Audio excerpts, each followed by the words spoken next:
नमस्कार प्यारे दर्शकों, आप सभी का दिल से स्वागत है हमारे चैनल डी के मोटिवेशन में। इस कलयुग में किन 3 कारणों से औलाद माता पिता को घर से निकाल देती है।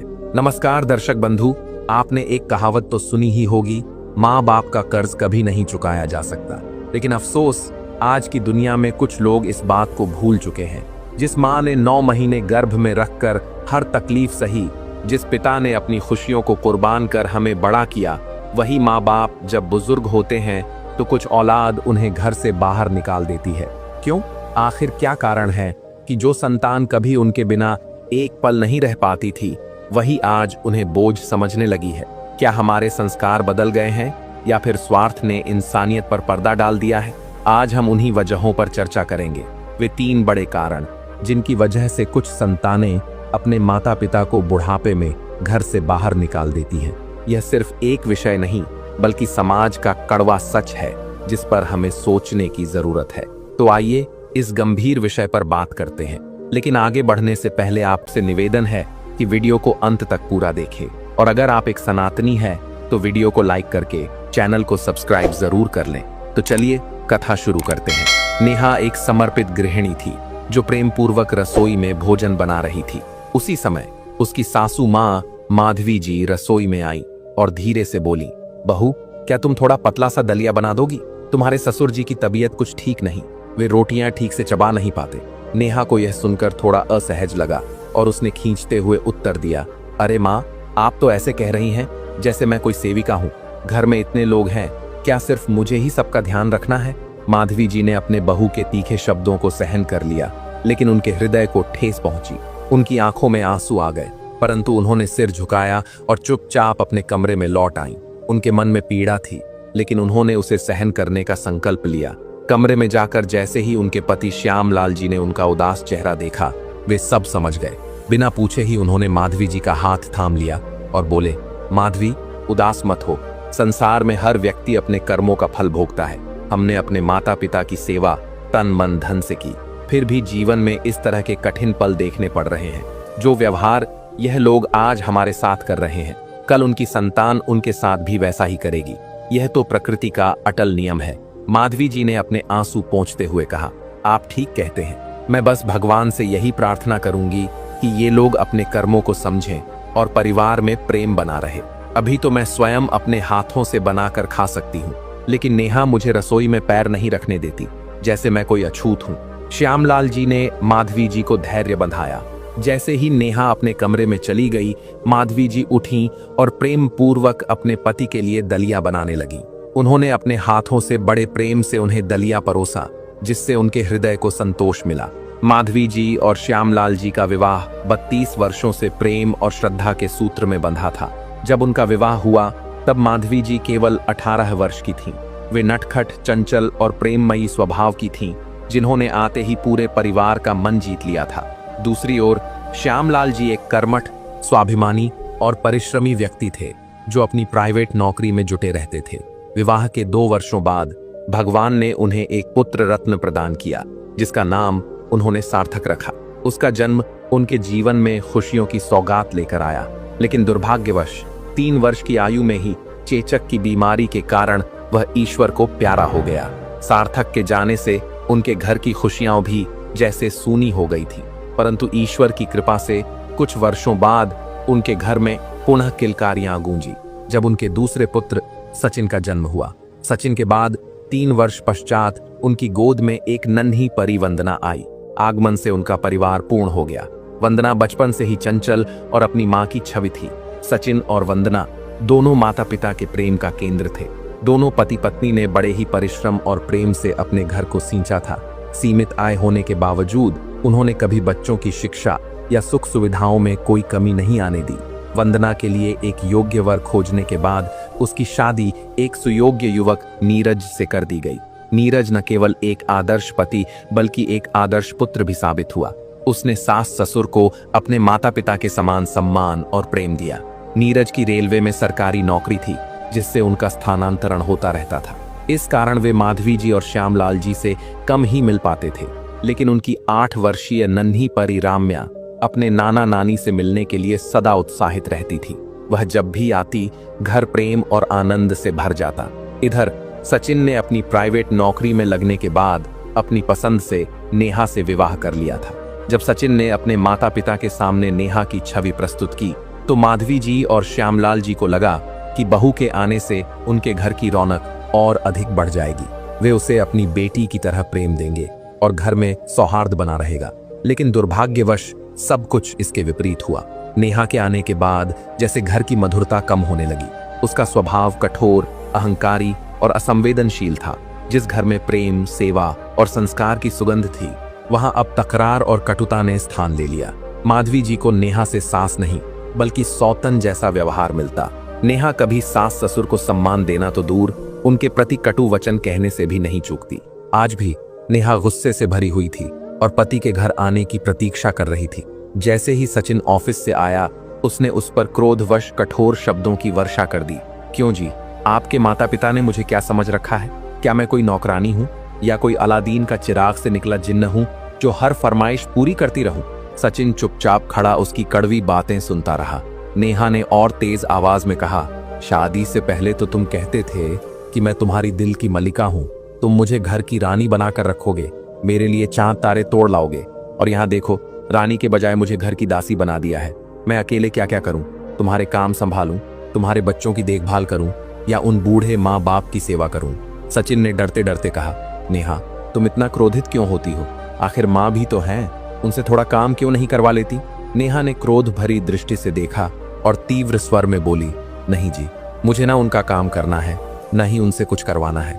आप चाहते हो कि मैं उनसे काम करवाकर अपनी शांति नष्ट कर लूं? फिर वह और क्रोधित होकर बोली, मैं आज ही स्पष्ट कर रही हूं, या तो आप उन दोनों का चूल्हा अलग करवा दो या मैं अपने मायके लौट जाऊंगी, फिर अकेले ही अपने माता पिता और बच्चों को संभालना। सचिन ने उसे शांत करने की कोशिश करते हुए कहा, नेहा, तुम गुस्सा छोड़ दो, तुम बहुत अच्छी हो, मैं अभी सब ठीक कर देता हूँ, चलो आओ मेरे साथ। नेहा और सचिन क्रोध में भरकर अपने माता पिता माधवी जी और श्यामलाल जी के कमरे की ओर बढ़े। सचिन, जो अभी तक एक निर्बल पुत्र की भांति नेहा की कठोर बातों को सुनता रहा था, अब अपने माता पिता के सामने अहंकार से भरकर खड़ा हो गया। उसने शेर की तरह गर्जना करते हुए कहा, आखिर तुम दोनों को समस्या क्या है? क्यों हमें चैन से नहीं जीने देते? नेहा से इतनी जलन क्यों? जब मैंने अपनी पसंद की लड़की से विवाह किया तब तक तो तुम दोनों बहुत प्रसन्न थे। अब जबकि मैंने अपनी पसंद की जीवन संगिनी चुनी तो इसे सताने लगे। अगर तुम्हारी पसंद की लड़की से विवाह करता तो चाहे वह कुछ भी करती, तुम्हें कोई आपत्ति नहीं होती, लेकिन यहाँ हर समय मेरी पत्नी को प्रताड़ित करने में लगे रहते हो। सचिन की कठोर बातों को सुनकर माधवी जी और श्यामलाल जी दोनों स्तब्ध रह गए। उनके मन को गहरी चोट पहुंची। श्यामलाल जी ने धैर्य से कहा, बेटा, यह तू क्या कह रहा है? हमने तो नेहा को कभी कुछ नहीं कहा। तू तो जानता है, तू हमारा इकलौता बेटा है। हम भला तुझसे या अपनी बहू से जलन क्यों रखेंगे? इस पर माधवी जी ने भी संयमित स्वर में कहा, बेटा, हम तो बहू से कोई अपेक्षा भी नहीं रखते। हम बस यही चाहते हैं कि घर में प्रेम बना रहे। हमने उसे कभी कष्ट नहीं दिया। लेकिन नेहा ने व्यंग्य भरे स्वर में कहा, ओहो सचिन, देखो तो जरा, तुम्हारे सामने कैसे भोले और निर्दोष बनने का नाटक कर रहे हैं। सचिन ने फिर क्रोध में आकर चिल्लाया, अब बहुत हो चुका, इसने पूरे घर को अपने कब्जे में ले लिया है। तुम दोनों अब अपने लिए अलग भोजन का प्रबंध करो। अब तुम जो चाहो वह खाओ, चाहे दलिया चाहे खिचड़ी, हमें कोई मतलब नहीं। अपने पुत्र के मुख से इतना कठोर आदेश सुनकर दोनों वृद्ध माता पिता अवाक रह गए। ऐसा प्रतीत हो रहा था मानो उनका संसार उजड़ गया हो। माधवी जी की आंखों से आंसू बह निकले। वे रोते रोते बोली, बेटा, तू होश में तो है? क्या कह रहा है? इस उम्र में तू हमें अलग कर रहा है? हमने अपना सारा जीवन इस घर को संवारने में लगा दिया, तुझे पढ़ाने लिखाने में, तुझे अच्छा जीवन देने में लगा दिया।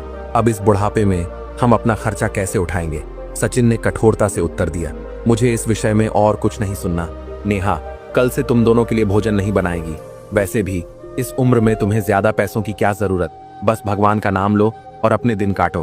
फिर सचिन ने नेहा की ओर देखा और कहा, नेहा, पुराने बर्तनों में से कुछ दे दो और वह पुराना छोटा गैस चूल्हा भी इनको दे देना। थोड़ा बहुत आटा, चावल और जरूरत का सामान दे दो, आगे देखा जाएगा। अपने ही पुत्र से इस प्रकार का आदेश सुनकर दोनों वृद्ध माता पिता मानो पत्थर हो गए। वे जिनके लिए जीवन का हर कण न्योछावर कर चुके थे, उन्हीं की आंखों में आज उनके लिए कोई संवेदना नहीं बची थी।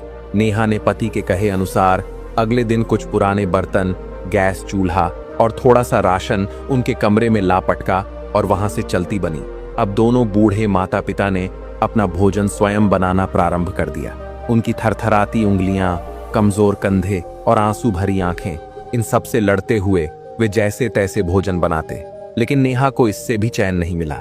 वह अब भी माधवी जी को तंग करने का कोई अवसर नहीं छोड़ती। एक दिन माधवी जी बड़ी कठिनाई से अपने कपड़े धोकर आंगन में रस्सी पर सुखाने लगी। जैसे ही उन्होंने कपड़े डाले, नेहा भी अपनी धुले हुए कपड़ों की बाल्टी लेकर आई। उसने बिना कुछ कहे माधवी जी के धुले हुए कपड़े रस्सी से नीचे फेंक दिए और व्यंग्य भरे स्वर में बोली, अरे बुढ़िया, अभी तो मैं कपड़े धोकर लाई हूं और तूने पूरी रस्सी भर दी। क्या अब मैं अपने कपड़े तेरे सिर पर सुखाऊं? माधवी जी को नेहा की इस अशिष्ट हरकत पर बहुत क्रोध आया, लेकिन उन्होंने धैर्य रखा और ईश्वर का स्मरण करते हुए अपने गिरे हुए कपड़े उठाए। उन्होंने उन्हें फिर से धोया और इस बार छत पर सुखाने के लिए डाल आईं। वे समझती थीं कि व्यर्थ विवाद में पड़ने से केवल मानसिक शांति भंग होती है। उन्होंने अपनी स्थिति को ईश्वर की इच्छा मानकर सहन किया। अगले दिन माधवी जी आंगन में बनी टंकी पर झूठे बर्तन धोने बैठी। जैसे ही नेहा ने उन्हें देखा, वह दौड़ते हुए आई और अपने भी बर्तन धोने लगी। उसने अभिमान से कहा, हट बुढ़िया, पहले मुझे बर्तन धोने दे, फिर तू करना। माधवी जी को यह व्यवहार सहन नहीं हुआ। उन्होंने शांत स्वर में कहा, बहू, तुम्हारी रसोई में सिंक लगी है, तुम वहां भी बर्तन धो सकती हो, मुझे यहाँ बर्तन धो लेने दो। इस पर नेहा ने मुंह बनाते हुए उत्तर दिया, मैं तेरी गुलाम नहीं हूं जो तेरे इशारे पर चलूं, तू जहां चाहे बर्तन धो। माधवी जी ने फिर से गुस्से को पी लिया और ईश्वर का स्मरण कर चुपचाप अपना काम करती रही। वह जानती थीं कि किसी के दुर्व्यवहार का उत्तर देना स्वयं को कष्ट देना है। नेहा अक्सर ऐसा ही करती थी। यदि माधवी जी कपड़े धोती तो नेहा भी उसी समय कपड़े धोने लगती। यदि माधवी जी बर्तन धोती तो नेहा भी उसी समय बर्तन धोने आ जाती। ऐसा प्रतीत होता था जैसे उसे अपनी सास से किसी अजीब प्रतिस्पर्धा की भावना थी। लेकिन माधवी जी सहनशीलता की मूर्ति बनी रहीं। वे जानती थीं कि हर व्यक्ति अपने कर्मों का फल स्वयं भोगता है।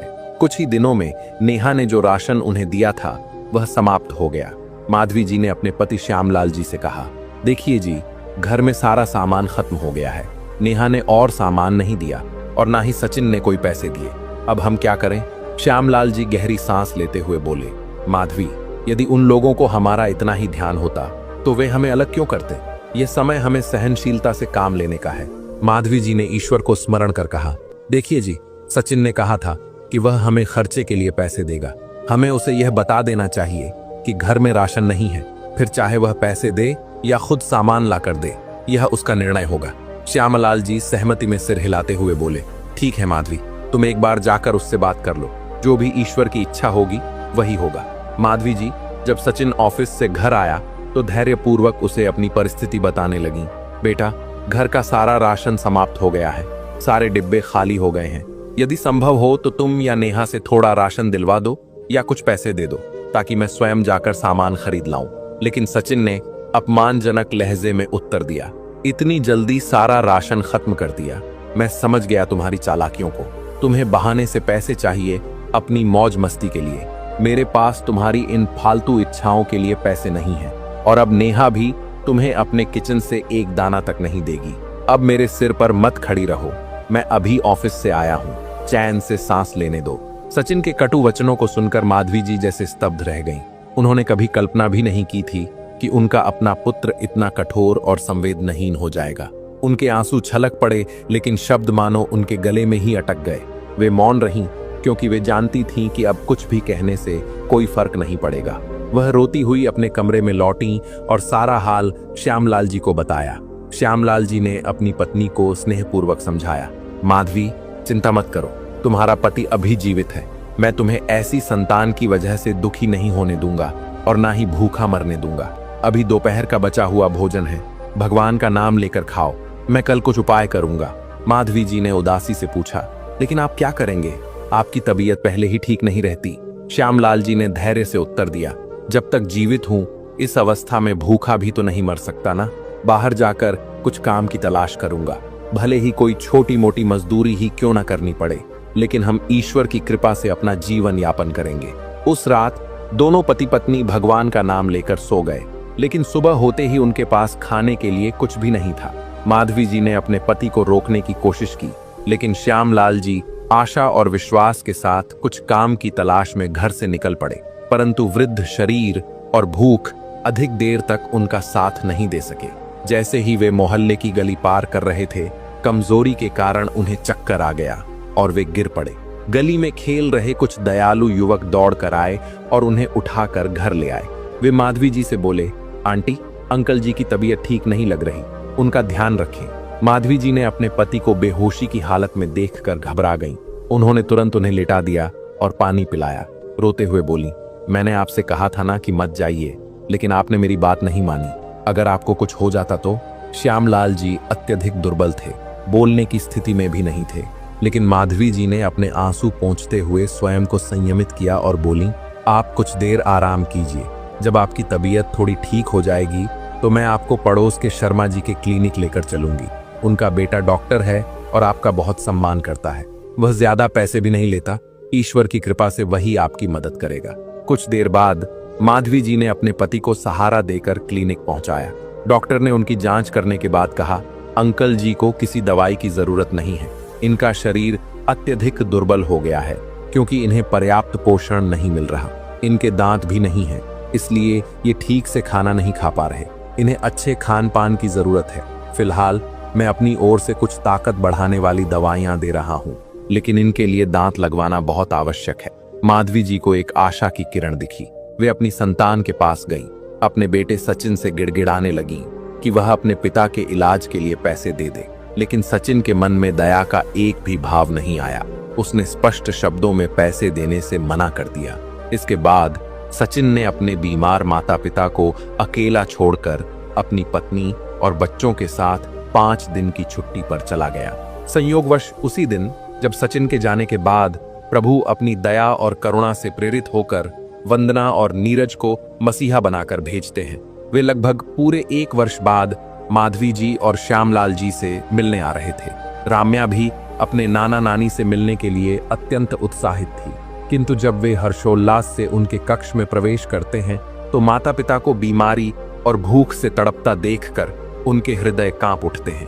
वंदना तो जैसे अपने माता पिता की यह दशा देखकर अश्रुपूर्ण और व्यथित हो जाती है, उसकी आत्मा कांप उठती है। राम्या भी भागकर अपनी नानी के गले लगकर फूट फूट कर रोने लगती है। माधवी जी और श्यामलाल जी भी बेटी और दामाद को देखकर भावुक हो उठते हैं और अपनी समस्त व्यथा सुना देते हैं। कैसे उन्हें अपने ही पुत्र और बहू के आगे हाथ पसारने पड़ते हैं और वे उनके प्रति किस प्रकार का व्यवहार करते हैं। वंदना और नीरज का हृदय आक्रोश से भर उठता है। यदि उस समय सचिन और नेहा उनके सामने होते तो वे अपनी वेदना और क्रोध को रोक नहीं पाते, किंतु वे संयम से काम लेते हैं और इस समस्या का समाधान निकालने का निश्चय करते हैं। प्रभु की कृपा से वे एक शुभ उपाय खोज निकालते हैं।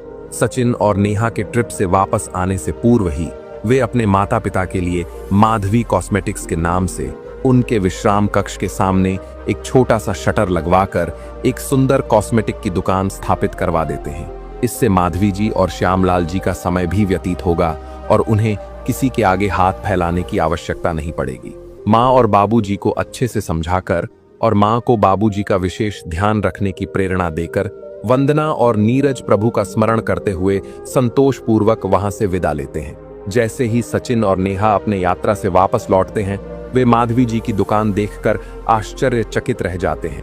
वे तुरंत ही समझ जाते हैं कि यह कार्य वंदना और नीरज के सिवाय कोई और नहीं कर सकता। नेहा, जो हर काम में अपनी सास की नकल करती थी, जैसे ही सास की दुकान देखती है, पैर पटकते हुए क्रोध में अपने पति सचिन से कहती है, देखा, इन बूढ़ी हड्डियों में अभी भी कितना बल शेष है। जब हम यात्रा पर थे तब बीमारी का बहाना कर रहे थे और अब इतनी शीघ्रता से दुकान भी खोल ली। जब ये बुजुर्ग इस उम्र में दुकान खोल सकते हैं तो मैं क्यों नहीं खोल सकती? मुझे भी बिल्कुल ऐसी ही हूबहू दुकान चाहिए। नेहा की हठ के आगे सचिन विवश हो जाता है और ठीक अपने माता पिता की दुकान के सामने ही नेहा कॉस्मेटिक्स के नाम से एक और दुकान खुलवा देता है। नेहा ने दुकान खोलते ही फिर से माधवी जी को तंग करना प्रारंभ कर दिया। जो भी ग्राहक माधवी जी की दुकान की ओर जाते, नेहा बड़ी चतुराई से उन्हें अपनी ओर आकर्षित करने लगती।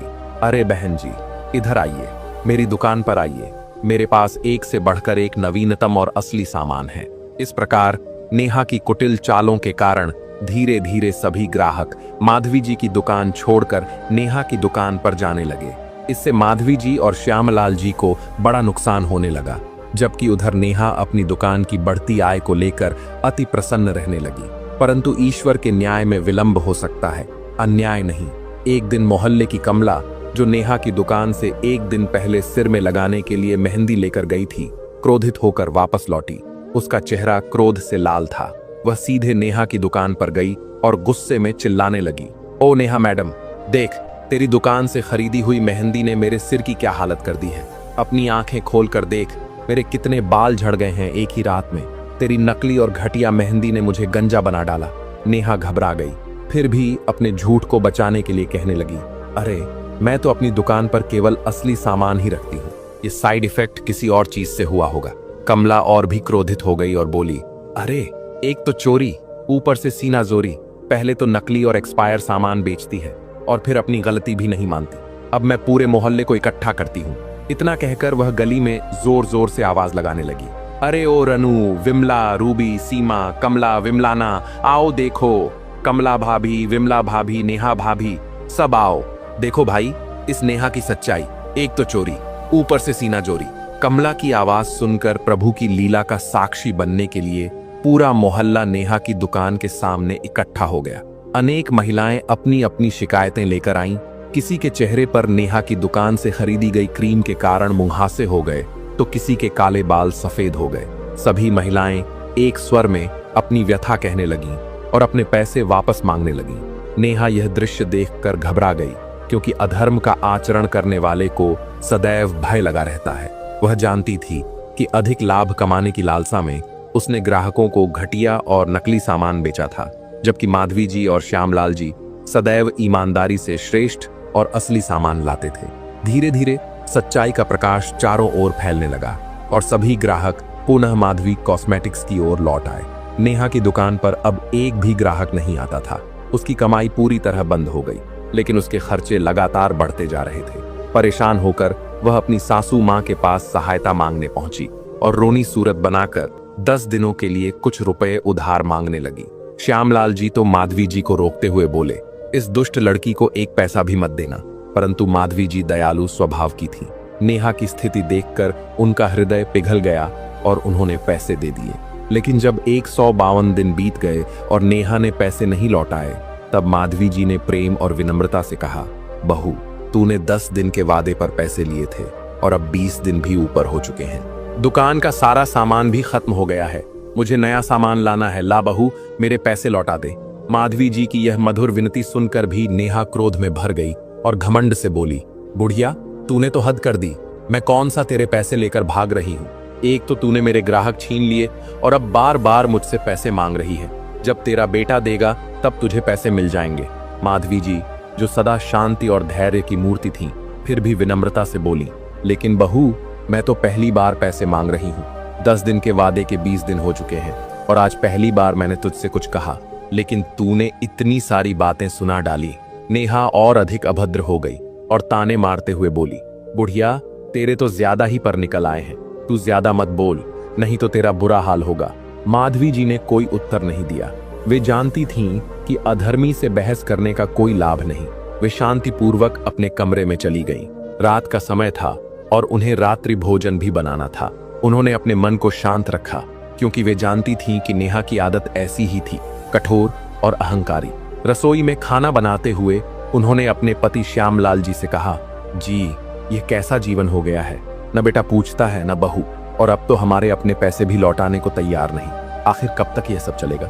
श्यामलाल जी ने गहरी सांस लेते हुए कहा, माधवी, यह आज की संतानों का हाल है। सोचो, जब ये लोग हमारे साथ ऐसा कर रहे हैं तो इनकी संतानें आगे जाकर इनका क्या हाल करेंगी।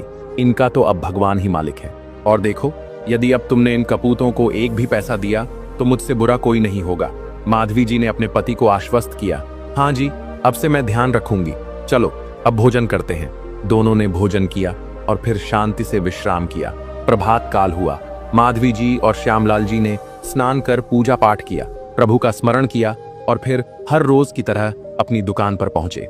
लेकिन वहां का दृश्य देखकर वे सन्न रह गए। दुकान के सामने अत्यधिक गंदगी फैली हुई थी। संदिग्ध भाव से एक दूसरे को देखते हुए उन्होंने गंदगी हटाने का निर्णय लिया। दुर्गंध इतनी थी कि उनकी तबीयत बिगड़ने लगी, लेकिन वे धैर्य रखते हुए सफाई करने लगे। कठिन परिश्रम के बाद उन्होंने दुकान को स्वच्छ किया, फिर धूप बत्ती जलाकर वातावरण को पवित्र किया। तब जाकर उनका मन कुछ शांत हुआ। उधर जब नेहा ने अपनी दुकान खोली तो उसकी आंखें विस्मय से फटी रह गई। वह गुस्से से तिलमिला रही थी, क्योंकि दुकान के सामने गंदगी फैलाने का कार्य उसी ने किया था। उसने सोचा था कि इससे सास ससुर परेशान होकर दुकान बंद कर देंगे, लेकिन उसने यह नहीं सोचा था कि सत्य और भक्ति के मार्ग पर चलने वालों को कोई हिला नहीं सकता। नेहा सदैव अपने सास ससुर को कष्ट देने का अवसर नहीं छोड़ती थी। वह तरह तरह की अनुचित हरकतें कर उन्हें मानसिक तनाव देती थी, परंतु माधवी जी और श्यामलाल जी धैर्य रखते और अधिक विवाद में नहीं पड़ते। वे प्रभु की शरण में रहकर अपना कार्य करते थे।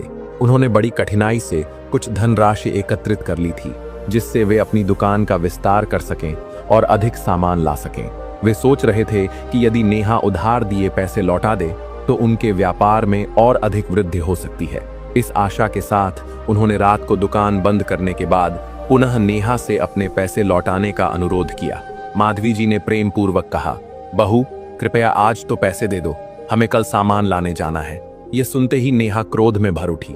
वह गुस्से से लाल होकर सास पर बिफर पड़ी और अशिष्टता से बोलने लगी। ये देख माधवी जी भी व्यथित हो उठी और बोली, मैंने अपने ही पैसे मांगकर कौन सा अपराध कर दिया जो तू इतना बिगड़ रही है। उनकी आवाजें सुनकर श्यामलाल जी भी कमरे से बाहर आ गए। उन्होंने गंभीर स्वर में कहा, बहू थोड़ा संयम रख, तेरी सास भी तेरी माँ के समान है, ऐसे व्यवहार करना उचित नहीं। परंतु नेहा और अधिक उद्दंड हो गई। वह कटु स्वर में बोली, माँ ये माँ नहीं, डायन है, जो अपने बेटे बहू को थोड़े से पैसे देकर भी मांगती रहती है। श्यामलाल जी ये सुनकर क्रोधित हो उठे। उन्होंने माधवी जी का हाथ पकड़ा और उन्हें कमरे के अंदर ले गए ताकि कोई अनर्थ न हो जाए। इसी बीच सचिन घर आया और अपनी पत्नी को गुस्से में तमतमाया हुआ देखकर पूछने लगा, नेहा अब क्या हुआ? नेहा पैर पटकते हुए कमरे में चली गई और सचिन भी उसके पीछे पीछे चला गया। उधर श्यामलाल जी अपनी पत्नी से बोले, मुझे इतना क्रोध आ रहा है कि बस कोई अनर्थ हो जाएगा। देवी समान सास को यह नालायक बहू डायन कह रही है। मेरा धैर्य अब टूट रहा है। माधवी जी ने उन्हें शांत करते हुए कहा, अच्छा हुआ आप मुझे कमरे में ले आए। ये बहुत अभद्र लड़की है, इसे बड़ों का सम्मान करना नहीं आता। चलिए मैंने खाना बना दिया है, आप भोजन कर लीजिए। और तुम? श्यामलाल जी ने पूछा। मुझे भूख नहीं है, माधवी जी ने कहा। लेकिन तुमने क्या खाया है जो भूख नहीं है? श्यामलाल जी बोले, यदि तुम मेरे साथ खाओगी तभी मैं भी भोजन करूंगा। माधवी जी मुस्कुराई और बोली, ठीक है मैं भी खा लेती हूँ। दोनों ने भोजन किया और बहू की हरकतों को नजरअंदाज कर सो गए। इधर सचिन ने भोजन कर लिया और बच्चे भी सो चुके थे, लेकिन नेहा एक सोच में डूबी हुई थी। सचिन ने पूछा, नेहा क्या सोच रही हो? सोना नहीं है क्या? हाँ अभी सो रही हूँ, तुम सो जाओ, नेहा बोली। सचिन सो गया, लेकिन नेहा रात भर एक नई चाल सोचने में लगी रही। उसके मन में सास ससुर को सबक सिखाने की योजना चल रही थी। उसने सोचा, इन बूढ़ों को घमंड आ गया है। जब से इनका व्यापार बढ़ा है ये और भी अकड़ने लगे हैं। इनका घमंड चूर चूर न किया तो मेरा नाम भी नेहा नहीं। वह पूरी रात इसी योजना में लगी रही कि कब सास ससुर गहरी नींद में सो जाएं और वह उनके पैसे चुरा ले। रात के 2 बज चुके थे। नेहा अपने कुटिल विचारों में डूबी थी। वह कभी कमरे के बाहर जाती, कभी अंदर आती। अंततः वह सास ससुर के कमरे में झांकने लगी। दोनों गहरी नींद में खर्राटे ले रहे थे। नेहा धीरे धीरे उनके कमरे में घुसी और उस अलमारी के पास पहुंची जिसमें माधवी जी ने दुकान का सामान लाने के लिए पैसे रखे थे। उसने पूरी अलमारी की तलाशी ली, परंतु कुछ हाथ नहीं लगा। अब उसका ध्यान सोए हुए सास ससुर पर था। उसे डर था कि यदि वे जाग गए तो उसकी पूरी योजना विफल हो जाएगी। उसने निराशा से मुंह बनाया और सोचा, बुढ़िया बहुत चालाक है, पता नहीं पैसे कहाँ छुपा रखे हैं। तभी उसकी नजर दीवार पर टंगे एक थैले पर पड़ी। वह सोचने लगी, हो ना हो बूढ़े बुढ़िया ने इसी में पैसे रखे होंगे। यही थैला लेकर कल बाजार जाएंगे, चलो इसे भी देख लेती हूँ। ये सोचकर नेहा उस थैले की ओर बढ़ गई। मन ही मन अपने कुटिल इरादों को सफल बनाने की योजना बना रही थी। तभी प्रभु की लीला अचंभित करने वाली थी। श्यामलाल जी जैसे ही करवट बदलते हैं, नेहा घबराकर नीचे बैठ जाती है। जब वह देखती है कि वे गहरी नींद में हैं, तो वह धीरे से उठती है और दीवार पर टंगे थैले में हाथ डालती है। जैसे ही उसका हाथ अंदर जाता है उसे एक और छोटा थैला महसूस होता है। वह उत्सुकता से उसे बाहर निकालकर खोलती है और उसमें रखे 20,000 रुपए देखकर उसकी आंखें चमक उठती हैं। लोभ से भरी हुई वह मन ही मन सोचती है, शुक्र है भगवान का, सांप भी मर गया और लाठी भी नहीं टूटी। वह धीरे धीरे कदमों से बाहर निकलती है और चैन की सांस लेते हुए अपने कमरे में जाकर पैसे को अपनी अलमारी में छुपा देती है। फिर निश्चिंत होकर बिस्तर पर लेट जाती है और प्रसन्नता से सो जाती है। इधर प्रभात का शुभ समय होता है। हर दिन की तरह माधवी जी और श्यामलाल जी नहा धोकर पूजा पाठ कर नाश्ता करते हैं। फिर वे थैला उठाकर सामान खरीदने के लिए तैयार होते हैं। जैसे ही माधवी जी उसमें हाथ डालती हैं, उनका हृदय कांप उठता है। दूसरा छोटा थैला जिसमें उनकी मेहनत की पूंजी थी वह गायब था। घबराहट में दोनों बार बार थैला उलट पलट कर देखते हैं, परंतु धन नहीं मिलता। बूढ़ी हड्डियों ने दिन रात की कठिन तपस्या से यह धन संचित किया था। दोनों को ऐसा प्रतीत होने लगा जैसे उनके प्राण निकल जाएंगे। श्यामलाल जी व्याकुल होकर बोले, हमारे सामने ही तो ये पैसे रखे थे, फिर कहाँ चले गए माधवी? माधवी जी माथे पर बल डालते हुए बोली, श्यामलाल जी, यह काम और कोई नहीं, नेहा ही कर सकती है। श्यामलाल जी भी सहमत होते हुए बोले, तुम ठीक कह रही हो, लेकिन अब उसकी तलाशी कैसे लें? अब तो सचिन भी जागने वाला होगा और वह हमारी बात पर विश्वास भी नहीं करेगा। नेहा तो बवाल मचा देगी। माधवी जी ने दृढ़ता से कहा, बवाल मचाए तो मचाए, यह हमारी मेहनत की कमाई है, ऐसे जाने नहीं देंगे। ये कहते हुए वे दोनों सचिन के कमरे में चले गए। सचिन जाग चुका था, लेकिन नेहा अभी भी सो रही थी। माता पिता को अचानक अपने कमरे में देखकर सचिन चौंक गया और बोला, क्या बात है, आप दोनों को कोई शर्म नहीं आती? बहू बेटे के कमरे में बिना पूछे चले आए। श्यामलाल जी गंभीर स्वर में बोले, हमें शर्म है बेटा, पर तेरी पत्नी को कोई शर्म नहीं, जो रात में चोरी करती फिरती है। सचिन यह सुनकर क्रोधित हो गया और चिल्लाकर बोला, जुबान संभाल कर बात करो, होश में हो क्या? सचिन की आवाज से नेहा और बच्चे भी जाग गए। नेहा गुस्से में भड़क कर बोली, क्या हुआ जी, ये लोग हमारे कमरे में क्या कर रहे हैं? माधवी जी बोले, बहू भोली मत बनो, हमें सब पता है। नेहा तिलमिलाते हुए बोली, क्या पता है तुम्हें? माधवी जी ने कहा, तूने हमारे पैसे चुराए हैं, निकाल हमारे पैसे। ये सुनते ही नेहा क्रोध में भर गई और सास पर हाथ उठाने ही वाली थी कि तभी श्यामलाल जी ने उसका हाथ पकड़ लिया और बोले, उठाकर दिखा हाथ, देखता हूं कितनी हिम्मत है तुझ में। सचिन ये देख और अधिक गुस्से में आ गया, क्योंकि उसके पिता ने उसकी पत्नी का हाथ रोक लिया था। वह तमतमाते हुए बोला, आप लोग मेरी पत्नी पर झूठा इल्जाम लगा रहे हैं और ऊपर से ऐसा घटिया व्यवहार कर रहे हैं। श्यामलाल जी ने कड़े स्वर में कहा, अगर हम झूठ बोल रहे हैं तो अपने कमरे की तलाशी देने में क्या समस्या है? सचिन, जिसे अपनी पत्नी पर पूरा विश्वास था, तुरंत बोला, ठीक है, ले लो तलाशी, अगर पैसे नहीं मिले तो देख लेना तुम दोनों बूढ़ों की क्या हालत करता हूं। सुनते ही नेहा अलमारी के सामने खड़ी हो गई और बोली, तलाशी क्यों दूं? मैं कोई चोर नहीं हूं। सचिन, जो अपनी पत्नी पर विश्वास करता था, अब थोड़ा असमंजस में आ गया। उसने समझाते हुए कहा, नेहा, जब तुमने कुछ नहीं किया तो इन्हें तलाशी लेने दो, इससे सब कुछ साफ हो जाएगा। नेहा अड़कर खड़ी रही, परंतु सचिन ने उसे पास खींच लिया और बोला, नेहा, क्यों तलाशी क्यों नहीं देने दे रही? मुझे भी देखना है कि आखिर इनको क्या मिल जाता है। अब सचिन ने खुद अपने माता पिता को अलमारी खोलने दिया। जैसे ही श्यामलाल जी ने अलमारी में हाथ डाला, उन्होंने वही थैला कपड़ों के अंदर छुपा हुआ पाया। उसे देखकर नेहा की आंखें शर्म से झुक गईं और सचिन की आंखें विस्मय से फटी रह गईं। सचिन जैसे ही अलमारी में छुपा हुआ थैला देखता है, वह स्तब्ध रह जाता है। उसकी आंखें प्रश्नवाचक हो जाती हैं और वह तुरंत नेहा की ओर देखता है। नेहा अपराध बोध से बचने के लिए खिसियाई बिल्ली की तरह सिर झुकाए खड़ी रहती है। सचिन गुस्से से बोलता है, ये क्या है? श्यामलाल जी भी गंभीर स्वर में कहते हैं, बेटा सचिन, ये क्या है? क्या अब भी तू अपनी पत्नी की चोरी पर पर्दा डालेगा? माधवी जी भी व्यथित होकर बोलती हैं, बेटा, तेरी पत्नी ने कुछ नहीं चुराया तो फिर यह क्या है? अब सचिन के भीतर एक अजीब सा द्वंद्व चलता है। सत्य सामने होते हुए भी वह इसे स्वीकारने को तैयार नहीं। वह क्रोध में अपने माता पिता पर ही भड़क उठता है और कटु शब्दों में कहता है, तुम दोनों बूढ़ों का दिमाग खराब हो गया है, हर वक्त न जाने क्या क्या सोचते रहते हो। और यह जरूरी तो नहीं कि नेहा ने ही चोरी की हो सकता है कि तुमने ही खुद अपना थैला हमारी अलमारी में रख दिया हो ताकि नेहा को दोषी ठहरा सको। सचिन के इन शब्दों से नेहा के भीतर अहंकार और बढ़ जाता है। उसे जैसे अपने झूठ का समर्थन मिल गया हो। वह तुरंत बोल पड़ती है, हाँ जी, यही दोनों तो रात भर मुझे अपशब्द कह रहे थे, मेरी बेइज्जती कर रहे थे। माधवी जी और श्यामलाल जी यह सुनकर आहत हो जाते हैं। वे गहरी पीड़ा के साथ सचिन की ओर देखते हैं, परंतु वह क्रोध में अंधा हो चुका था। वह चिल्लाकर कहता है, अब क्या देख रहे हो, निकलो मेरे कमरे से। अपने ही पुत्र के कटु वचन सुनकर दोनों माता पिता का हृदय टूट जाता है। वे चुपचाप कमरे से बाहर निकल जाते हैं, परंतु प्रभु का न्याय अटल है। 5 मिनट बाद अचानक सचिन और नेहा पर डंडे की वर्षा होती है। श्यामलाल जी और माधवी जी का धैर्य अब समाप्त हो चुका था। निकलो हमारे घर से, ये घर हमारा है और तुम हमें ही यहाँ से निकालना चाहते हो। श्यामलाल जी सचिन पर डंडे बरसाते जाते हैं तो माधवी जी नेहा पर, कपूत, तुमने बुढ़ापे में हमारा जीना हराम कर दिया। न हमारा खर्चा उठाते हो, न हमारी सेवा करते हो, और जो हम अपने ही बल पर कमाते हैं उसमें भी चोरी करते हो। अब हम निकालेंगे तुम दोनों की अकड़। सचिन और नेहा अपनी गलती समझ चुके थे। उनके मुंह से बस मम्मी जी, बाबूजी निकल रहा था, परंतु अब बहुत देर हो चुकी थी। उन्होंने हाथ पकड़ने की कोशिश की, परंतु माधवी जी और श्यामलाल जी ने उनका हाथ झटक दिया और डंडे बरसाते हुए उन्हें घर से बाहर धकेल दिया। बहुत शौक है ना तुम्हें हर काम में सास की बराबरी करने का, अब कर बराबरी। अब खुद का घर बना और वहां जाकर अपनी दुनिया चला।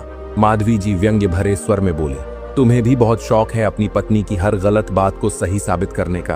अब करिए सही साबित, घर भी खुद अपने पैसों से बनाओ और चले जाओ यहाँ से। श्यामलाल जी और माधवी जी का धैर्य आज समाप्त हो चुका था। जो क्रोध वे वर्षों से सहन करते आ रहे थे, आज वह ज्वालामुखी बनकर फूट पड़ा था।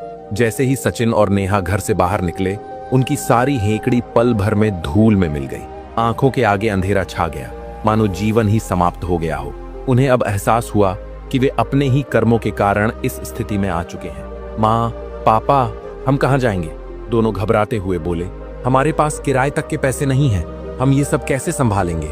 मात्र कुछ क्षणों में जब माता पिता के क्रोध का प्रहार उन पर पड़ा तो उन्होंने सारा जीवन उनके बिना असंभव सा लगने लगा।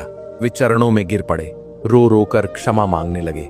माँ जी, पिताजी, हमें माफ कर दीजिए, हम कहाँ जाएंगे?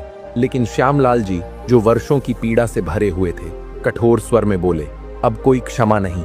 अब हम एक पल भी तुम्हें अपने घर में सहन नहीं कर सकते। हमने अपने लाड डेच प्यार में तुम्हें इतना सिर चढ़ा दिया कि तुमने हमें ही अपमानित कर दिया, पर अब यह अपमान और नहीं सहा जाएगा। श्यामलाल जी ने सख्त लहजे में कहा, हमने अपनी बुढ़ापे की शांति के लिए कोई मांग नहीं रखी। हमने अपने लिए 2 वक्त की रोटी भी खुद जुटानी चाहिए, लेकिन तुमने वह भी हमसे छीनना चाहा। जब तुम्हें हमारी जरूरत थी तब हमने तुम्हारा हर सुख दिया, लेकिन जब हमें सहारे की जरूरत पड़ी तो तुमने हमें अपमानित कर दिया। अब अति हो चुकी है, बस अब हमारी छत के नीचे तुम्हारे लिए कोई स्थान नहीं।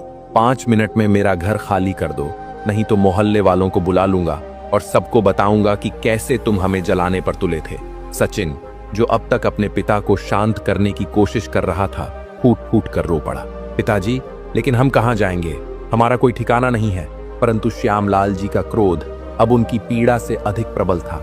कहीं भी जाओ, बस हमें शांति से जीने दो। उन्होंने सचिन और नेहा को आधे घंटे का समय दिया ताकि वे अपना आवश्यक सामान समेटकर घर से निकल सकें। सचिन और नेहा अपने बच्चों को लेकर घर से निकल पड़े। उनके लिए यह सदमा असहनीय था। आखिरकार वे अपने पिता के मित्र रघुवीर जी के घर पहुंचे और उनके चरणों में गिरकर अपने पिता से बात करने की प्रार्थना करने लगे। रघुवीर जी ने करुणा के साथ श्यामलाल जी को फोन किया और बोले, मित्र, एक बार अपनी संतान को माफ कर दो। आखिर माता पिता का हृदय बड़ा होता है। लेकिन श्यामलाल जी टस से मस नहीं हुए। वे सख्ती से बोले, देख रघु, मैं तेरी हर बात मान सकता हूँ, पर इन दोनों को वापस घर में रखने के लिए मत कहना। अब हम बूढ़े पति पत्नी अपनी शेष उम्र चैन से जीना चाहते हैं। रघुवीर जी भी उनकी पीड़ा को समझ गए और उन्होंने भी सचिन और नेहा को अपने घर में रखने से मना कर दिया। अब दोनों दर दर की ठोकरें खाने को मजबूर हो गए। महंगाई के इस दौर में घर बनाना तो मुश्किल था ही, किराए का घर लेना भी चुनौती से कम नहीं था। 5 वर्ष बीत चुके थे। सचिन और नेहा के बीच अब रोज झगड़े होते थे और उनके अपने बच्चे भी अब बड़े हो रहे थे और अब वही कहानी दोहराई जा रही थी। जिस तरह उन्होंने अपने माता पिता को सताया था, अब उनके बच्चे वही व्यवहार उनके साथ करने लगे थे। उधर श्यामलाल जी और माधवी जी अपने मित्र रघुवीर जी के साथ शांति से जीवन व्यतीत कर रहे थे। उन्होंने अपने पुराने घर से थोड़ी दूरी पर एक बड़ी दुकान खरीद ली थी और अपना व्यापार बढ़ा लिया था। अब उनका कॉस्मेटिक्स का व्यवसाय पूरे क्षेत्र में प्रसिद्ध हो चुका था। ब्रांडेड सामान की बिक्री से उनकी आमदनी दिन ब दिन बढ़ती जा रही थी। वे अब सुख और शांति से अपना जीवन व्यतीत कर रहे थे। जब कोई उनसे पूछता, आपने अपने बेटे और बहू को घर से क्यों निकाला, तो वे गर्व से उत्तर देते, जब बच्चे अपने माता पिता पर अत्याचार करके उन्हें घर से निकाल सकते हैं तो माता पिता क्यों नहीं।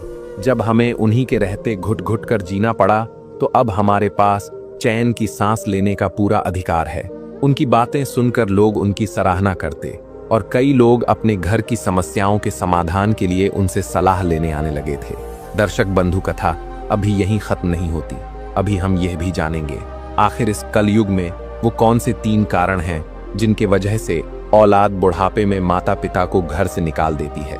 दर्शक बंधु, एक कथा के माध्यम से इन सारे सवालों का जवाब जानेंगे। बहुत ही प्राचीन समय की बात है। कौशल नामक एक राज्य में दिवाकर नाम के एक प्रख्यात हस्तरेखा विशेषज्ञ निवास करते थे। वे लोगों की हथेलियों की रेखाओं को देखकर उनके भविष्य का अनुमान लगाते और साथ ही उन्हें ऐसे उपाय भी बताते जिससे वे अपने जीवन में आने वाली कठिनाइयों को दूर कर सकें। परंतु दिवाकर को अपने ज्ञान और सिद्धि पर अत्यधिक अहंकार था। वे सदैव यह दावा करते रहते कि न केवल वे भविष्य देख सकते हैं बल्कि किसी का भाग्य बदल भी सकते हैं। वे अपने इस दावे को सिद्ध करने के लिए सदैव अवसर की खोज में रहते थे। एक दिन किसी कार्यवश वे एक अन्य नगर की यात्रा पर निकले। मार्ग में एक घना वन पड़ता था। जब वे उस जंगल से गुजर रहे थे तो उन्होंने देखा कि एक अत्यंत गरीब व्यक्ति एक विशाल वृक्ष के नीचे विश्राम कर रहा था। दिवाकर के मन में विचार आया कि क्यों न इस व्यक्ति की हथेली देखकर इसका भाग्य जाना जाए और फिर इसे अपने ज्ञान से बदलने का प्रयास किया जाए। इस विचार के साथ वे उस व्यक्ति के समीप पहुंचे और उसे धीरे से जगाते हुए बोले, भाई तुम कौन हो और इस निर्जन वन में अकेले क्यों पड़े हो। वह व्यक्ति जाग कर बोला, मैं जमालपुर ग्राम का निवासी रामू हूँ। मैं अत्यंत निर्धन हूँ। आज प्रातः मेरी पत्नी ने मुझसे विवाद कर मुझे खरी खोटी सुनाई और कहा कि धन कमा कर लाओ तभी घर में रहना। तब से मैं काम की तलाश में भटक रहा हूँ और चलते चलते थककर यहाँ इस वृक्ष के नीचे विश्राम करने लगा। रामू की कथा सुनकर दिवाकर बोले, रामू, मैं कौसंबी का प्रसिद्ध हस्तरेखा विशेषज्ञ दिवाकर हूँ। यदि तुम चाहो तो मैं तुम्हारी निर्धनता दूर कर सकता हूँ और तुम्हें राजा बना सकता हूँ। रामू आश्चर्यचकित होकर बोला, क्या सच? हाँ, परंतु इसके लिए तुम्हें कुछ कष्ट सहन करना होगा। दिवाकर ने उत्तर दिया, कैसा कष्ट श्रीमान? रामू ने उत्सुकता से पूछा। रामू, तुम्हारे हाथ में उच्च पद प्राप्त करने की रेखा स्पष्ट नहीं है। यदि मैं तुम्हारी हथेली पर कटार से एक रेखा बना दूं तो यह तुम्हारे भाग्य के बंद द्वार खोल देगी। तुम्हें थोड़ी पीड़ा अवश्य होगी, परंतु इसके पश्चात तुम्हारे जीवन में समृद्धि का द्वार खुल जाएगा। दिवाकर ने विश्वास पूर्वक कहा। रामू कुछ समय तक विचार करता रहा और फिर दृढ़ संकल्पित होकर बोला, ज्योतिषी जी, यदि इससे मेरा भाग्य बदल सकता है तो कृपया शीघ्र ही मेरी हथेली पर यह रेखा बना दें। यह सुनकर दिवाकर ने अपनी कटार निकाली और रामू की हथेली पर राजयोग की रेखा उकेर दी। फिर उन्होंने कहा, रामू, अब तुम यहाँ से जाओ। तुम्हारे भाग्य में राजयोग अंकित हो चुका है। शीघ्र ही तुम किसी न किसी देश के राजा बनोगे। रामू ने दिवाकर को सादर प्रणाम किया और प्रसन्नतापूर्वक वहां से चल पड़ा। दूसरी ओर दिवाकर भी अपने नगर की ओर प्रस्थान कर गए। रामू अत्यंत प्रसन्न था। वह उछलता कूदता आगे बढ़ने लगा। अब वह अपने काम की चिंता छोड़ चुका था और मन ही मन सोचने लगा, अब तो मैं शीघ्र ही राजा बनूंगा और तब अपने गांव के लोगों को दिखाऊंगा कि मैं निकम्मा नहीं हूं। जब मेरी पत्नी और बच्चे मुझे राजा के रूप में देखेंगे तो वे अत्यंत प्रसन्न होंगे। चलते चलते वह एक नगर के समीप पहुंचा और मन में विचार किया, नगर में प्रवेश करने से पूर्व क्यों न मैं इस मंदिर में जाकर प्रभु के चरणों में शीश झुकाऊं। यह विचार कर वह मंदिर में प्रविष्ट हुआ। वहां उसने भगवान विष्णु की मूर्ति के समक्ष नतमस्तक होकर कहा, हे प्रभु, मेरी प्रार्थना सुन लो और मुझे इस निर्धनता से मुक्त कर राजा बना दो। अभी वह भगवान के समक्ष प्रार्थना कर ही रहा था कि 2 सैनिक वहां आए और बोले, तुम्हें प्रधानमंत्री जी ने बुलाया है। रामू ने विस्मय पूर्वक पूछा, परंतु क्यों? सैनिकों ने उत्तर दिया, इसका उत्तर स्वयं प्रधानमंत्री जी देंगे। वे मंदिर के आंगन में आपकी प्रतीक्षा कर रहे हैं। रामू उनके साथ चल पड़ा। जैसे ही वह मंदिर के आंगन में पहुंचा, प्रधानमंत्री दीर्घकेतु ने आगे बढ़कर उसका स्वागत किया और बोले, आइए श्रीमान, हम आपका स्वागत करते हैं। रामू विस्मित हो उठा और सोचने लगा, प्रधानमंत्री मुझे इतना आदर क्यों दे रहे हैं? ये क्या हो रहा है? कहीं मैं किसी संकट में तो नहीं फंसने वाला? रामू को सोच में डूबा देख प्रधानमंत्री ने कहा, श्रीमान कृपया किसी प्रकार की चिंता न करें, हम आपको एक अत्यंत महत्वपूर्ण पद सौंपने वाले हैं। रामू चकित होकर बोला, महत्वपूर्ण पद? प्रधानमंत्री ने उत्तर दिया, हाँ श्रीमान, आज से आप दौलतपुर राज्य के नए राजा हैं। रामू विस्मय से चकित होकर बोला, मैं राजा? मैं क्या सुन रहा हूँ? कहीं ये स्वप्न तो नहीं? प्रधानमंत्री मुस्कुराए और बोले, नहीं श्रीमान, ये कोई स्वप्न नहीं, अपितु सच्चाई है।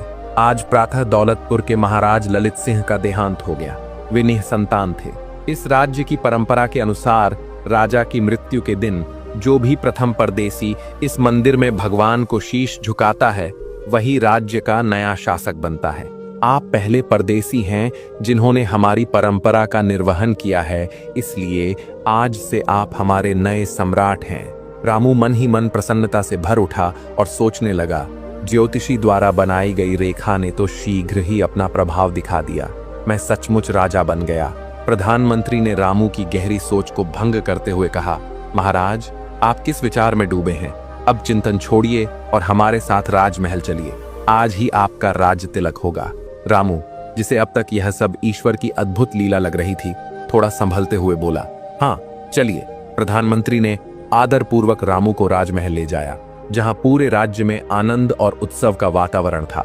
वैदिक मंत्रोच्चार के बीच भव्य रीति रिवाजों के साथ रामू का राज तिलक संपन्न हुआ। प्रधानमंत्री ने नगरवासियों के समक्ष घोषणा की, हे नगरवासियों, आज से महाराज रामेश्वर सिंह हमारे नए राजा होंगे। सभी नागरिकों ने हर्षपूर्वक जय घोष किया, महाराज रामेश्वर सिंह की जय हो। रामू, जो अब तक एक साधारण ग्रामीण था, अब संयोगवश दौलतपुर का शासक बन चुका था। ईश्वर की कृपा से उसके जीवन की दिशा पूर्णतः परिवर्तित हो चुकी थी। उधर दूसरी ओर उसकी पत्नी जानकी को भीतर ही भीतर अजीब बेचैनी महसूस हो रही थी। वह चिंतित होकर सोचने लगी, क्या बात है, बच्चों के पिताजी दोपहर से घर से बाहर निकले थे, लेकिन अभी तक नहीं लौटे। दोपहर को मैंने गुस्से में भरकर उन्हें बहुत कुछ उल्टा सीधा कह दिया था, कहीं वे मुझसे नाराज होकर घर छोड़कर चले तो नहीं गए। जैसे जैसे रात का अंधकार बढ़ता गया, जानकी की चिंता गहरी होती गई। वह व्याकुल होकर भगवान से प्रार्थना करने लगी, हे प्रभु, मेरे पति जहां भी हों उनकी रक्षा करना। गांव के लोगों से पूछताछ करने के बाद भी उसका कोई पता नहीं चला। सभी ने यही बताया कि उन्होंने रामू को दोपहर में गांव से बाहर जाते हुए देखा था, परंतु वे कहां गए होंगे ये कोई नहीं जानता था। उधर रामू अपने नए जीवन की योजना बनाने लगा। उसने सोचा, जैसे मेरे भाग्य ने करवट बदली है, वैसे ही प्रभु सभी का कल्याण करे। अब मैं इस राज्य का राजा हूँ, यहाँ शासन करूंगा और अपने गांव वापस नहीं जाऊंगा। कल सैनिकों को भेजकर जानकी और बच्चों को यहाँ बुलवा लूंगा। जब वे मुझे राजा के रूप में देखेंगे तो आनंदित हो उठेंगे। परंतु अगले ही क्षण एक नया विचार उसके मन में आया, यदि मैंने जानकी और बच्चों को यहाँ बुलाया तो लोगों को पता चल जाएगा कि मैं अत्यंत ही साधारण परिवार से हूँ। ये बात मेरे गौरव के लिए उचित नहीं होगी। रामू के मन में अहंकार उत्पन्न होने लगा। उसने सोचा, जानकी ने घर से निकलने से पहले मेरा कितना अपमान किया था, वह मेरे योग्य पत्नी नहीं है। अब जब मैं राजा बन चुका हूँ तो मुझे किसी देश की राजकुमारी से विवाह करना चाहिए। इस विचार के साथ ही रामू ने अपनी आंखें मूंद लीं और चैन की नींद सो गया। अगले दिन रामू ने प्रधानमंत्री को बुलाकर आदेश दिया, प्रधानमंत्री जी, हम कौसंबी के प्रसिद्ध ज्योतिषाचार्य दिवाकर को यहाँ बुलवाना चाहते हैं। प्रधानमंत्री ने तत्काल सैनिकों को आदेश देकर दिवाकर को बुलवाने के लिए भेज दिया। सैनिक कौसंबी पहुंचा और ज्योतिषी दिवाकर से मिला। वह विनम्रतापूर्वक बोला, गुरुदेव, दौलतपुर के महाराज रामेश्वर सिंह ने आपको बुलवाया है। मुझे आदेश मिला है कि मैं आपको अपने साथ लेकर ही लौटूं। दिवाकर यह सुनकर चकित रह गया। दौलतपुर के राजा ने मुझे बुलाया है, लेकिन मैं तो उन्हें जानता तक नहीं, फिर उन्होंने मुझे क्यों बुलाया? फिर उसने विचार किया, कहीं ऐसा तो नहीं कि मेरी ज्योतिष विद्या की कीर्ति उस तक भी पहुंच गई है और वह अपना हाथ दिखाकर अपना भविष्य जानना चाहता है। यह अवसर मुझे छोड़ना नहीं चाहिए। मुझे इस सैनिक के साथ दौलतपुर जाना चाहिए। ये सोचकर वह बोला, ठीक है, मैं तैयार होकर तुम्हारे साथ चलता हूँ। दिवाकर शीघ्रता से तैयार हुआ और सैनिक के साथ दौलतपुर की ओर रवाना हो गया। जैसे ही वह महल पहुंचा और रामू के समक्ष आया, उसने कहा, रामू। रामू तुरंत बोला, धीरे बोलिए ज्योतिषी जी, अब मैं रामू नहीं बल्कि महाराज रामेश्वर सिंह हूँ। दिवाकर आश्चर्यचकित रह गया। ओह, इतनी शीघ्र तुम राजा बन जाओगे, ये तो मैंने स्वप्न में भी नहीं सोचा था। रामू हंसते हुए बोला, गुरुदेव, ये सब आपकी कृपा का फल है। यदि आपने मेरे हाथ में कटार से राजयोग की रेखा न बनाई होती तो मेरा भाग्य कभी नहीं बदलता। रामू ने गर्व से घोषणा की, गुरुदेव, आपके कारण ही मैं राजा बना हूं, इसलिए मैं आपको पुरस्कार स्वरूप हीरे जवाहरातों से सुसज्जित 5 हाथी और 10,000 स्वर्ण मुद्राएं भेंट करता हूं। दिवाकर बोला, धन्यवाद रामू, मैं तुम्हारी भेंट स्वीकार करता हूं। रामू ने दिवाकर को उचित सम्मान और उपहार देकर कहा, गुरुदेव, समय समय पर हमसे मिलते रहिएगा। आपके दर्शन से मुझे अत्यंत प्रसन्नता होगी। जैसा आपका आदेश महाराज, कहकर दिवाकर ने रामू को प्रणाम किया और वापस अपने नगर की ओर चल पड़ा। दिवाकर के प्रस्थान के पश्चात रामू ने सोचा, अब जब मैं राजा बन गया हूं तो मुझे कोई ऐसा कार्य करना चाहिए जिससे मेरी ख्याति पूरे राज्य में फैल जाए। क्यों ना मैं पड़ोसी राजा पर आक्रमण करूं और उसे पराजित कर अपने राज्य में मिला लूं। इससे राज्य का विस्तार भी होगा और मेरी कीर्ति चारों ओर फैलेगी। रामू ने विचार किया और तुरंत प्रधानमंत्री को बुलाकर कहा, प्रधानमंत्री जी, हमारे राज्य का सबसे निकटतम पड़ोसी राज्य कौन सा है और वहां का राजा कौन है? प्रधानमंत्री ने विनम्रता से उत्तर दिया, महाराज, हमारे राज्य की सीमा से सटा हुआ राज्य नरवरपुर है और वहां राजा नरवर शासन करते हैं। यह सुनकर रामू ने आदेशात्मक स्वर में कहा, प्रधानमंत्री जी, सेना को तुरंत युद्ध के लिए तैयार होने का आदेश दीजिए। हम आज ही युद्ध की योजना बनाना चाहते हैं। प्रधानमंत्री चौंक उठा, महाराज, युद्ध? आप किससे युद्ध करना चाहते हैं? हमारी तो किसी भी राजा से कोई शत्रुता नहीं है। राजा नरवर तो हमारे राज्य के हितैषी हैं। स्वर्गीय महाराज दौलत सिंह से उनकी घनिष्ठ मित्रता थी।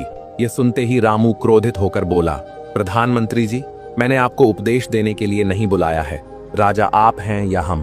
प्रधानमंत्री ने हाथ जोड़ते हुए विनम्रतापूर्वक कहा, महाराज, राजा तो आप ही हैं और सदैव रहेंगे, परंतु मेरी आपसे करबद्ध प्रार्थना है कि अभी आप राजनीति में नए हैं, इसलिए राजा नरवर पर आक्रमण करने का निर्णय अत्यंत गंभीरता से लें।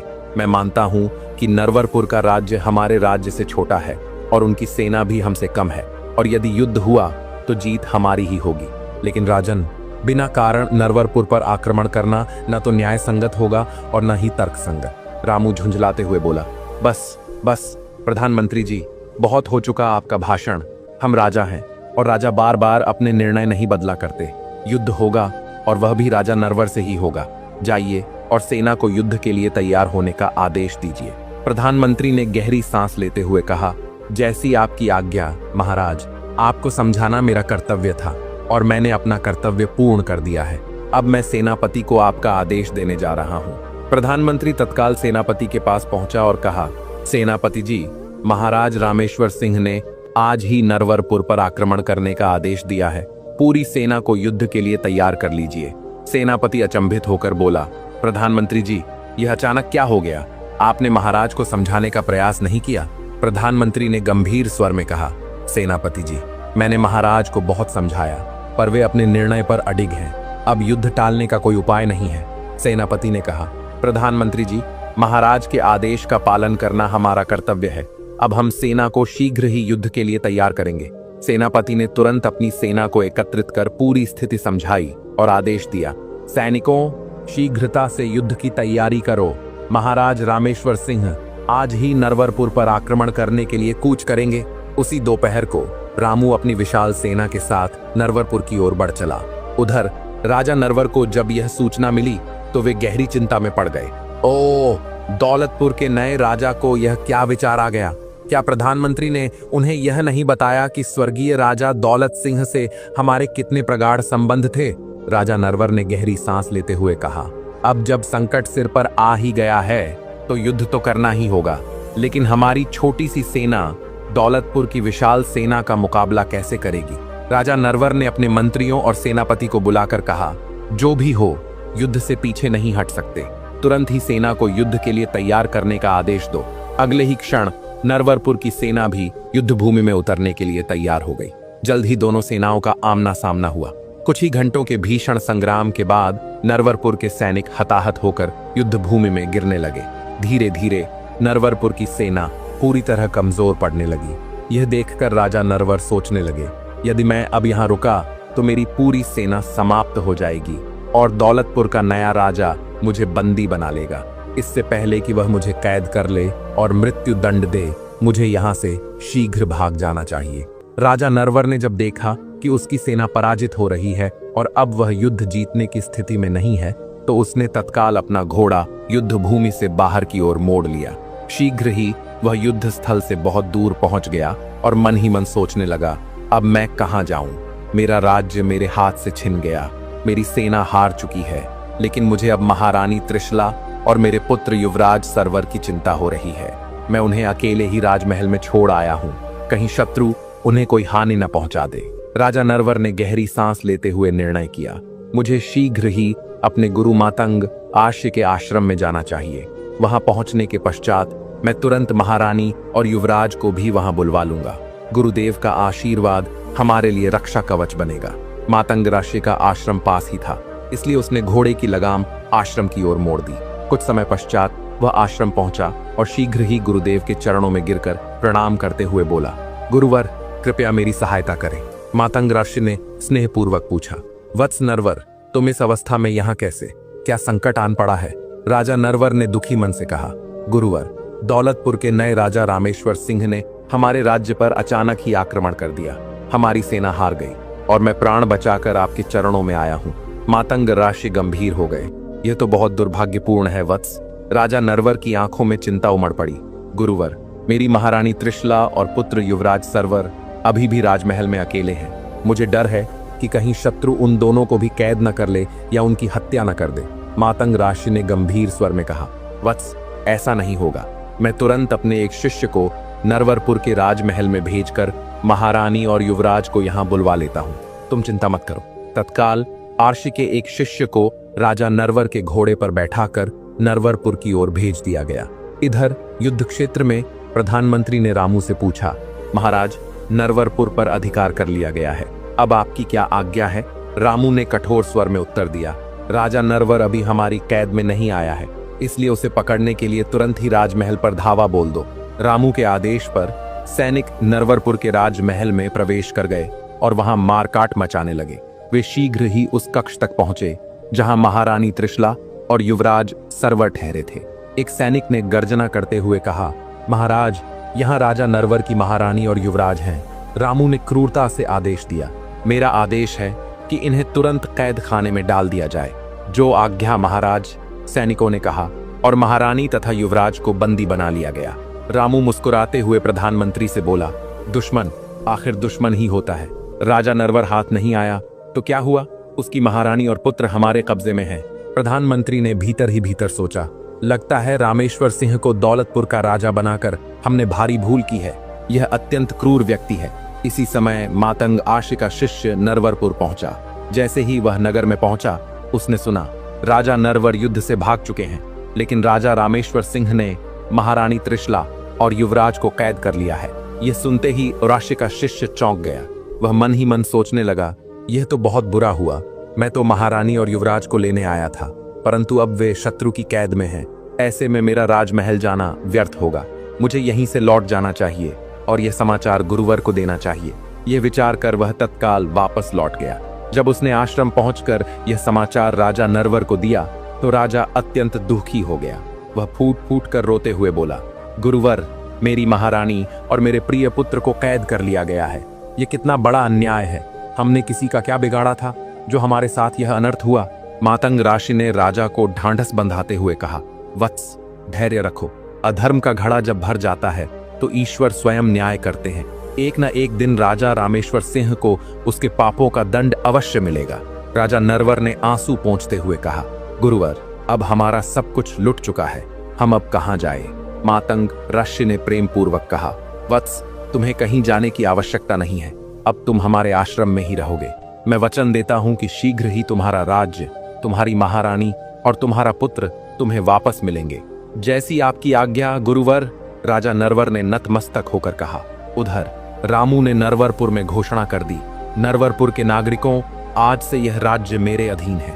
अब यहाँ केवल मेरा शासन चलेगा। जो कोई मेरे आदेश की अवहेलना करेगा उसे तुरंत मृत्यु दंड दिया जाएगा। ये सुनकर नरवरपुर के नागरिक भयभीत हो गए। इसके पश्चात रामू विजयी मुद्रा में दौलतपुर वापस लौट गया। धीरे धीरे 5 दिन बीत गए। छठे दिन प्रधानमंत्री ने रामू से कहा, महाराज, हमारे राज्य की प्रथा है कि जब भी कोई नया राजा बनता है तो वह सबसे पहले वन में शिकार करने जाता है। इस शिकार यात्रा में राजा को अकेले ही जाना होता है। प्रधानमंत्री को संबोधित करते हुए रामू बोला, प्रधानमंत्री जी, यदि यह प्रथा थी तो आपने मुझे पहले क्यों नहीं बताया? राजा बनते ही हमें शिकार के लिए वन में जाना चाहिए था। प्रधानमंत्री ने विनम्रतापूर्वक उत्तर दिया, महाराज, आपने हमें यह बताने का अवसर ही कहाँ दिया। जैसे ही आप राजा बने वैसे ही आपने नरवरपुर पर आक्रमण करने का आदेश दे दिया। रामू ने ठाका लगाते हुए कहा, कोई बात नहीं प्रधानमंत्री जी, तब न सही, अब हम शिकार के लिए वन में चल पड़ते हैं। इतना कहकर रामू उसी समय अपने घोड़े पर सवार हुआ और शिकार करने के लिए वन की ओर प्रस्थान कर गया। उधर मातंग आर्ष ने अपने आश्रम में राजा नरवर से कहा, वत्स, तुम्हारा शत्रु राजा रामेश्वर सिंह आज इस वन में शिकार करने आने वाला है। राजा नरवर क्रोध में भरकर बोला, गुरुवर, तब तो मैं उसे जीवित नहीं छोड़ूंगा, मुझे अपनी बर्बादी का बदला लेना है। मातंग ऋषि ने शांतिपूर्वक समझाया, वत्स, क्रोध में आकर कोई अनुचित कार्य मत करो। यदि तुम अपने हाथों से राजा रामेश्वर सिंह की हत्या करोगे तो तुम्हें नृशंसा हत्या का पाप लगेगा। तुम्हें अपने शत्रु से प्रतिशोध अवश्य लेना चाहिए, परंतु इस प्रकार जिससे अधर्म भी न हो और न्याय भी मिल जाए। राजा नरवर ने उलझन में कहा, गुरुवर, मैं आपकी बात का तात्पर्य समझ नहीं पाया। मातंग आर्षि ने मुस्कुराते हुए कहा, वत्स, जो मैं कहता हूं उसे ध्यानपूर्वक सुनो। मैं योग बल से एक हिरण उत्पन्न करूंगा। वह हिरण रामेश्वर सिंह के समक्ष प्रकट होगा और जैसे ही वह उसका पीछा करते हुए हमारे आश्रम तक आएगा, वह हिरण अदृश्य हो जाएगा।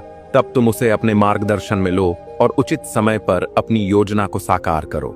राजा नरवर ने प्रसन्न होकर कहा, गुरुवर, आपकी योजना उत्तम है। इससे न कोई रक्तपात होगा और न ही हमें पाप लगेगा। मैं आपके आदेशानुसार चलूंगा। मातंग आर्षि बोले, वत्स, अब तुम आश्रम के बाहर जाकर रामेश्वर सिंह के आगमन की प्रतीक्षा करो। इधर रामू वन में प्रवेश कर चुका था और सोचने लगा, रामू, तूने जीवन में कभी एक छींटी तक नहीं मारी और आज तू भयंकर जंगली पशुओं का शिकार करने निकला है। तुझे तीर चलाना भी नहीं आता, न ही शिकार करने का कोई अनुभव है। ऐसे में तू शिकार कैसे करेगा? वह इन्हीं विचारों में खोया आगे बढ़ता जा रहा था कि अचानक उसकी दृष्टि एक सुंदर हिरण पर पड़ी। वह आश्चर्यचकित होकर बोला, ओह, कितना सुंदर हिरण है, मुझे इसी का शिकार करने का प्रयास करना चाहिए। रामू ने तुरंत अपने घोड़े को हिरण के पीछे दौड़ा दिया। वह हिरण तेज गति से भागता हुआ मातंग ऋषि के आश्रम के समीप पहुंचा और वहां पहुंचते ही अचानक अदृश्य हो गया। रामू घबराकर बोला, अरे, यह हिरण कहाँ गायब हो गया? उसी समय आशीवेश में खड़े राजा नरवर ने सोचा, हिरण का पीछा करते करते रामेश्वर सिंह आश्रम तक आ पहुंचा है। अब समय आ गया है कि मैं इससे मिलूं। राजा नरवर तुरंत रामू के पास पहुंचा और विनम्रतापूर्वक बोला, महाराज, लगता है कि आप वन में रास्ता भटक गए हैं। रामू उत्तर देता हुआ बोला, ऋषिवर, हम एक हिरण का पीछा करते करते यहाँ आ पहुंचे हैं। यहाँ आकर वह न जाने कहाँ विलीन हो गया। राजा नरवर, जो अभी भी ईर्ष्यवेश में था, मुस्कुराते हुए बोला, वह हिरण यहीं कहीं छिप गया होगा। लेकिन जब आप यहाँ तक आ ही गए हैं तो मेरे आश्रम में पधारिए और कुछ देर विश्राम कर लीजिए। रामू प्रसन्नता से बोला, हाँ, यह अच्छा रहेगा। मैं भी घोड़ा दौड़ा दौड़ा कर थक चुका हूँ। इसके बाद राजा नरवर रामू को अपने आश्रम में ले गया और उसे फलाहार कराया। रामू को भी भूख लगी थी, अतः उसने तुरंत फल खाना शुरू कर दिया। फलाहार के पश्चात रामू कुटिया में विश्राम करने चला गया। घोड़ा दौड़ाने की थकान से वह तुरंत ही गहरी नींद में सो गया। वह लंबे समय तक सोता रहा और जब उसकी आंख खुली तब चारों ओर घना अंधकार फैल चुका था। राजा नरवर, जो अभी भी आर्षिवेश में था, बोला, वन में अब अंधेरा हो गया है, इसलिए आज की रात आप हमारे आश्रम में ही विश्राम कीजिए। भोर होते ही आप प्रस्थान कर सकते हैं। रामू ने विचार किया और कहा, शिवर, आप सत्य कह रहे हैं। यदि मैं रात में यहाँ से जाऊंगा तो कोई भी जंगली पशु मुझ पर आक्रमण कर सकता है, इसलिए मैं यहीं रुकूंगा। सुबह होते ही जब रामू आश्रम से निकलने लगा तो आर्षिवेश में खड़े राजा नरवर ने कहा, वत्स, मुझे लगता है कि आप कोई महान चक्रवर्ती सम्राट हैं। रामू मुस्कुराकर बोला, आर्षिवर, मैं दौलतपुर के राजा रामेश्वर सिंह का प्रधानमंत्री हूँ। ये सुनकर राजा नरवर मन ही मन सोचने लगा, ये कैसा सफेद झूठ बोल रहा है, मानो मैं इसे जानता ही नहीं। रामू, जो नरवर की विनम्रता से प्रभावित था, बोला, ऋषिवर, इस निर्जन वन में आप जैसे महान संत से भेंट होना मेरे लिए सौभाग्य की बात है। कृपया अब आप भी मुझ पर कृपा करें और अपना परिचय दें। राजा नरवर ने गंभीरता से उत्तर दिया, वत्स, हमारा क्या परिचय? हम तो केवल एक सन्यासी हैं। रामू, जो उसकी विनम्रता से और अधिक प्रभावित हो गया, बोला, जो सच्चे ज्ञानी होते हैं वे ही इस प्रकार की बातें करते हैं। अब मुझे अपना सेवक समझकर अपना संपूर्ण परिचय दीजिए। तो सुनो, मैं अत्यंत काल से इसी पवित्र वन में निवास कर रहा हूँ। मेरा नाम एकतनु है। एकतनु आर्शिवर। एकतनु का क्या अर्थ होता है? वत्स, सृष्टि के प्रारंभ में मेरा जन्म हुआ था, तब से लेकर आज तक मैंने दूसरा शरीर धारण नहीं किया है, इसलिए मेरा नाम एकतनु पड़ा। आर्शिवर, आप सृष्टि के आरंभ में उत्पन्न हुए और इतने युगों के पश्चात भी जीवित हैं, यह तो महान आश्चर्य की बात है। वत्स, इसमें आश्चर्य की कोई बात नहीं। तपस्या से सब कुछ संभव है। तपस्या के बल से ही मैंने समस्त ज्ञान प्राप्त किया है। यदि तुम चाहो तो मैं तुम्हें इसका प्रमाण भी दे सकता हूँ। प्रमाण? हाँ, तुमने मेरे समक्ष अभी अभी असत्य वचन कहा है। तुम राजा रामेश्वर सिंह के प्रधानमंत्री नहीं हो, अपितु स्वयं राजा रामेश्वर सिंह हो। ओह ऋषिवर, आप तो वास्तव में सर्वज्ञानी हैं। वत्स, मैंने तो प्रारंभ में ही अपने तपोबल से तुम्हारे बारे में सब कुछ जान लिया था। राजन, मैं तुम्हें आशीर्वाद देता हूं कि तुम्हारा यश तीनों लोकों में व्याप्त होगा। लेकिन क्या आर्शिवर? राजन, यद्यपि पृथ्वी के समस्त नरेश तुम्हारी अधीनता स्वीकार करेंगे, किंतु तुम्हारे राज्य के ब्राह्मणों से तुम्हें संकट रहेगा। ब्राह्मणों से संकट? हाँ, यदि तुम ब्राह्मणों के कोप से बच गए तो तुम्हारा राज्य अनंत काल तक अडिग रहेगा। आर्शिवर, ब्राह्मणों के कोप से कैसे बचा जा सकता है? वत्स, तुम्हें अपने राज्य के समस्त ब्राह्मणों को राजमहल में आमंत्रित कर एक भव्य भोज का आयोजन करना होगा। उस दिव्य भोज को ग्रहण करने के पश्चात सभी ब्राह्मण तुम्हारे अधीन हो जाएंगे। ओह, तब तो मैं शीघ्र ही अपने राज्य के समस्त ब्राह्मणों को आमंत्रित करूंगा। किंतु आर्शिवर, क्या आप भी इस आयोजन में पधारेंगे? वत्स, मैं सामान्यतः राजमहलों में प्रविष्ट नहीं होता, किंतु तुम्हारे कल्याण हेतु इस नियम का त्याग करूंगा। मैं स्वयं दौलतपुर आकर अपनी देखरेख में ब्राह्मणों के लिए भोजन तैयार करवाऊंगा। यह तो अत्यंत शुभ समाचार है आर्शिवर।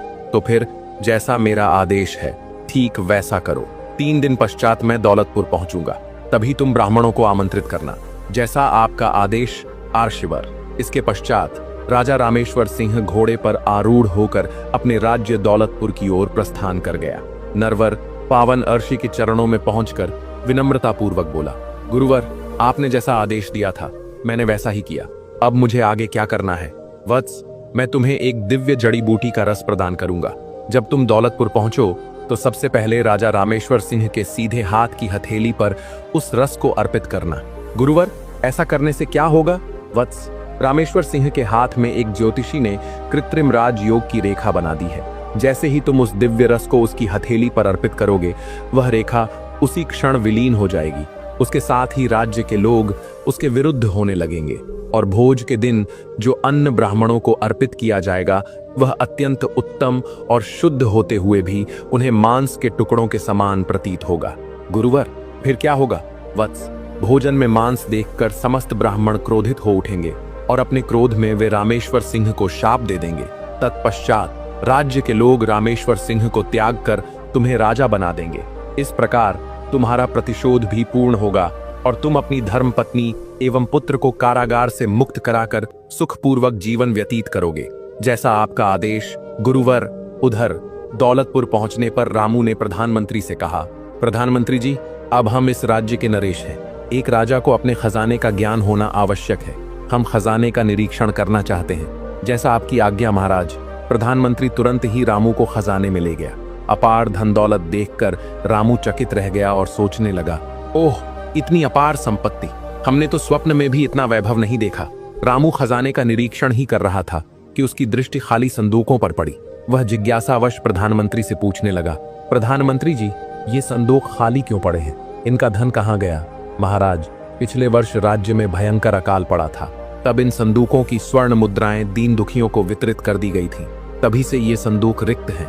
प्रधानमंत्री जी, अकाल तो पिछले वर्ष पड़ा था, अब तो राज्य में समृद्धि का वातावरण है, इसलिए आज ही प्रत्येक नागरिक से कर स्वरूप 50-50 स्वर्ण मुद्राएं एकत्र की जाएं और इन खाली संदूकों को पुनः भरने की व्यवस्था की जाए।